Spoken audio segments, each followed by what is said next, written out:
নমস্কার আমার প্রিয় পশ্চিমবঙ্গবাসী। এই জিনিসটা দেখেছেন?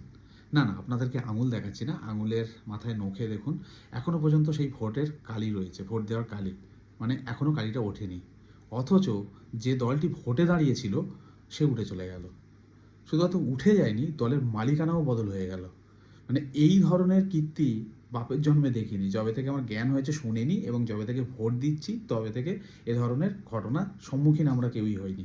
শুধুমাত্র এই তৃণমূল কংগ্রেসের দৌলতে এই জিনিসটা আমরা দেখতে পাচ্ছি যে ভোট দেওয়া কালি ওঠার আগে সেই দলটি উঠে চলে গেছে। জাস্ট ভাবুন দূরদৃষ্টিটা কীরকম ছিল গৌতম দেবের, বুদ্ধদেব বাবুর, সুভাষ চক্রবর্তীর। তারা বহু যুগ আগে বলেছে এই তৃণমূল দলটাই থাকবে না, উঠে যাবে। যেভাবে চলছে, যা এদের মনোভাব, এ দলটাই থাকবে না, রাস্তায় ভিক্ষা করতে হবে।